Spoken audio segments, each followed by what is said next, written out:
Les dispositions de la loi pénitentiaire, et notamment celles qui régissent le travail des détenus, ont été développées dans plusieurs textes réglementaires successifs. Le dernier en vigueur est la loi numéro 010-2017-1 du 10 avril 2017 portant un régime pénitentiaire au Burkina Faso et ensemble des règles minimales pour le traitement des détenus qui stipulent respectivement aux articles 179 et 181 que chaque établissement pénitentiaire, dans la limite de ses moyens mis à sa disposition, met en œuvre des programmes de formation professionnelle adaptés aux besoins des détenus et au marché local du travail. Que les condamnés, excepté les condamnés à mort, sont astreints au travail pénitentiaire. Le travail ne doit pas être considéré comme un complément de peine, mais comme un moyen permanent de préparer sa réintégration dans la société. C'est dans cette optique que les premiers responsables de la maison d'arrêt et de correction de Léo ont créé un centre de formation agricole grâce aux autorités coutumières. L'objectif de la création de ce centre de production est non seulement d'atteindre l'autosuffisance alimentaire et faciliter la réinsertion des détenus, mais également d'apporter une forte contribution au budget de l'État. Nous sommes actuellement au centre pénitentiaire agricole de Léo. Et ce terrain a été acquis grâce en tout cas à la bonne vision des propriétaires terriens de Léo et de Mouna et avec l'appui des chefs de canton Léo II. Alors donc ce terrain est effectivement estimé à 24 hectares. Mais notre exploitation est aujourd'hui limitée à 5 compte tenu de nos moyens beaucoup plus modestes. Alors donc ce terrain, comme j'ai dit, répond en tout cas aux besoins de la maison pénitentiaire et par rapport à la promotion donc, du travail pénitentiaire.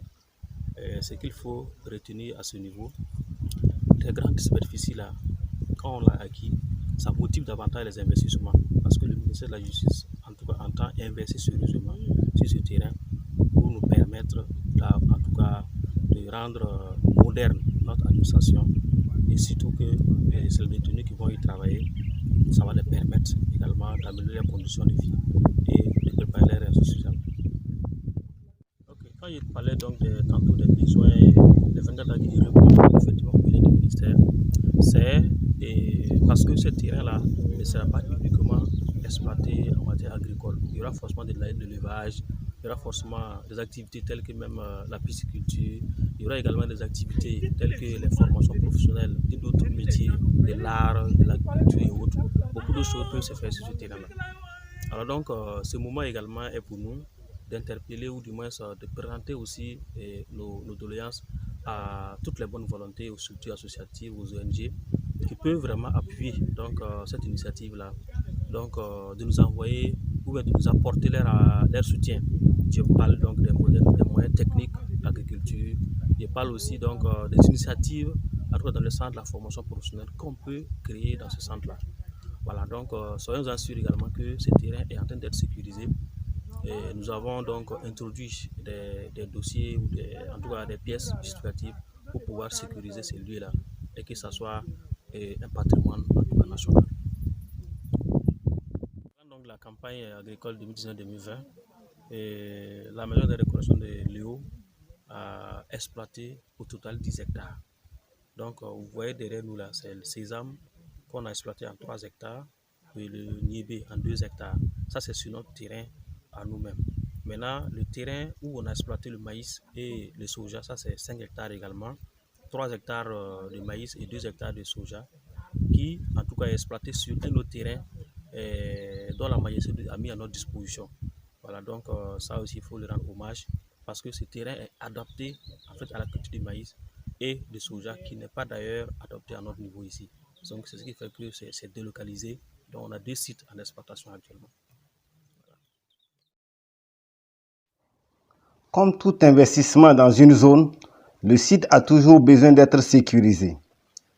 Il appartient désormais donc au premier responsable de la commune de Léo, Mahanan Nebié, d'accélérer les démarches entreprises par le directeur de la maison d'arrêt pour l'obtention d'un titre foncier. You and me, a spark of fire.